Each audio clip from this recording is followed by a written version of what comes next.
Je dois vous avouer un truc, je vous ai dit qu'on allait dans la grande rue, mais non, c'était pour mon maître.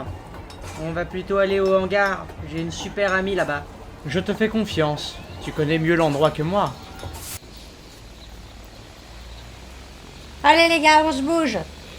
On a 3 déplats en partance et 4 qui vont se ramener d'ici peu. Sarah! Hey, Sarah! Julius, mon petit pangolin en coton. Viens ici que je te fasse un câlin.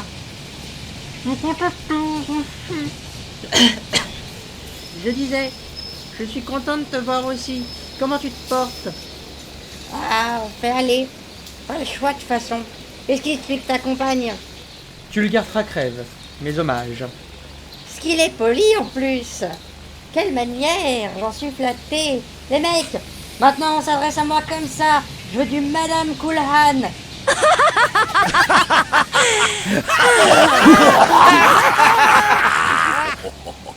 C'est Sarah Coolhan, notre chef de garde des pleins. Eh ben, ça marche comment tout ça? Je vais t'expliquer ça, mon bonhomme. Mais d'abord, j'ai 2 réparations à diriger. Allez dans la salle d'attente, je viens vous retrouver. Pas de soucis. Elle est sympa, hein? Très. Elle a l'air de bien gérer les situations. Attends, c'est pas l'émission ça? Oui, on a de la chance, la réclame se termine.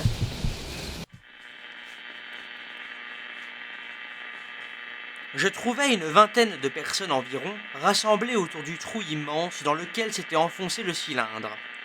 J'ai déjà décrit l'aspect de cette masse colossale enfouie dans le sol. Le gazon et le sable alentour semblaient avoir été bouleversés par une soudaine explosion. Nul doute que sa chute n'ait produit une grande flamme subite. Henderson et Ogilvy n'étaient pas là. Je crois qu'ils s'étaient rendus compte qu'il n'y avait rien à faire pour le présent et qu'ils étaient partis déjeuner. 4 ou 5 gamins, assis au bord du trou, les jambes pendantes, s'amusaient, jusqu'à ce que je les eusse arrêtés, à jeter des pierres contre la masse géante. Après que je leur eus fait des remontrances, ils se mirent à jouer à chat, au milieu du groupe de curieux. Parmi ceux-ci était un couple de cyclistes, un ouvrier jardinier, que j'employais parfois, une fillette portant un bébé dans ses bras, Greg, le boucher, et son garçon, plus 2 ou 3 commissionnaires occasionnels qui traînaient habituellement aux alentours de la station du chemin de fer. On parlait très peu. Les gens du commun peuple n'avaient alors en Angleterre que des idées fort vagues sur les phénomènes astronomiques. La plupart d'entre eux contemplaient tranquillement l'énorme sommet plat du cylindre qui était encore tel qu'Ogilvy et Henderson l'avaient laissé. Le populaire, qui s'attendait à un tas de corps carbonisés, était, je crois, fort désappointé de trouver cette masse inanimée. Quelques-uns s'en allèrent et d'autres arrivèrent pendant que j'étais là. Je descendis dans le trou et je crus sentir un faible mouvement sous mes pieds. Le sommet avait certainement cessé de tourner. Ce fut seulement lorsque j'en approchai de près que l'étrangeté de cet objet me devint évidente. À première vue, ce n'était réellement pas plus émouvant qu'une voiture renversée ou un arbre abattu par le vent en travers de la route. Pas même autant, à vrai dire. Cela ressemblait à un gazomètre rouillé, à demi enfoncé dans le sol, plus qu'à autre chose au monde. Il fallait une certaine éducation scientifique pour se rendre compte que les écailles grises qui le recouvraient n'étaient pas une oxydation ordinaire, que le métal d'un blanc jaunâtre qui brillait dans la fissure entre le couvercle et le cylindre n'était pas d'une teinte familière. Extraterrestre n'avait aucune signification pour la plupart des spectateurs. Il fut à ce moment absolument clair dans mon esprit que la chose était venue de la planète Mars, mais je jugeais improbable qu'elle contint une créature vivante quelconque. Je pensais que le dévissage était automatique. Malgré Ogilvy, je croyais à des habitants dans Mars. Mon esprit vagabonda à sa fantaisie autour des possibilités d'un manuscrit enfermé à l'intérieur et des difficultés que soulèverait sa traduction, ou bien de monnaies, de modèles ou de représentations diverses qu'il contiendrait, et ainsi de suite. Cependant, l'objet était un peu trop gros pour que cette idée pût me rassurer. J'étais impatient de le voir ouvert. Vers 11 heures, comme rien ne paraissait se produire, je m'en retournai plein de ces préoccupations chez moi, à Maybury. Mais j'éprouvais de la difficulté à reprendre mes investigations abstraites.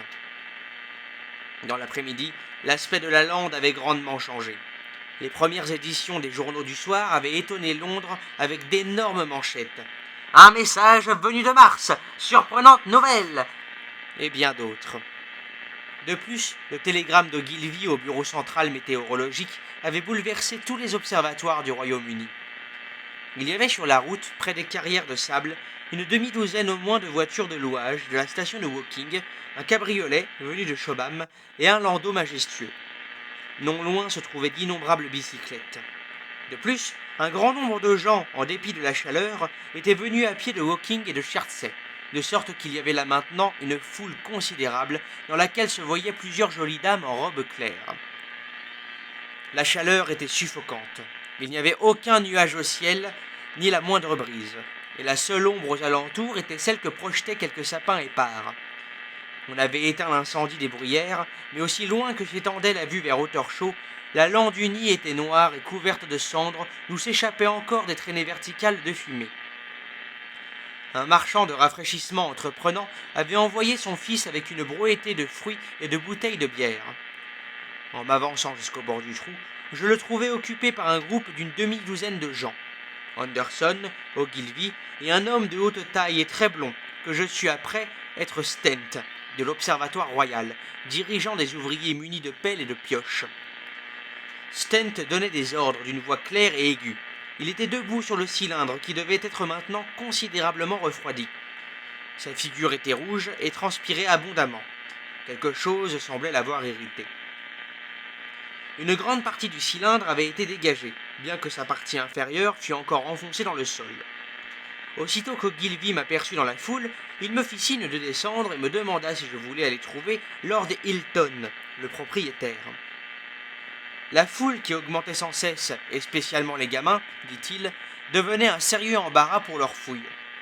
Il voulait donc qu'on installât un léger barrage et qu'on les aidât à maintenir les gens à une distance convenable. Il me dit aussi que de faibles mouvements s'entendaient de temps à autre à l'intérieur, mais que les ouvriers avaient dû renoncer à dévisser le sommet parce qu'ils n'offraient aucune prise.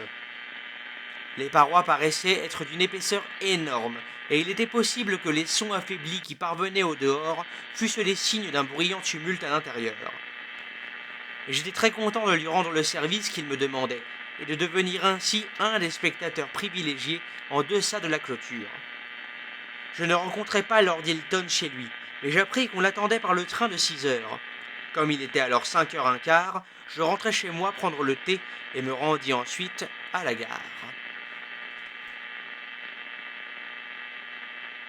Alors, vous vouliez savoir quoi? Comment fonctionnent vos moyens de transport? Facile. Ici, c'est le continent science-fiction.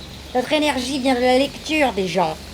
Plus ils lisent un genre littéraire, plus le continent auquel il est rattaché a d'énergie, et plus il est puissant.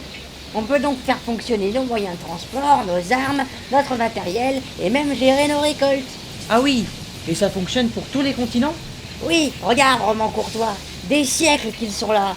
Autrefois, c'était le joyau de ce monde. Aujourd'hui, ce n'est plus qu'un désert. Il y reste des tribus nomades, mais à peine. Oh, c'est pas la grande joie. Je vous le fais pas dire, ils sont tous morts. Ou presque. Allez, je retourne bosser. Si besoin d'un passage, venez me voir, je vous ferai une ristourne. Bisous, Julius. Bisous, Sarah. Je n'y manquerai pas. Merci. Au fait, vous savez où je peux trouver des chaussettes? Sûrement dans la grande rue. Bonne chance dans votre quête. Merci. C'est vrai que ça sonne bien. La quête des chaussettes perdues. Je sais pas pourquoi, mais j'ai le mot parchemin qui me vient en tête quand on me parle de quelque chose de perdu.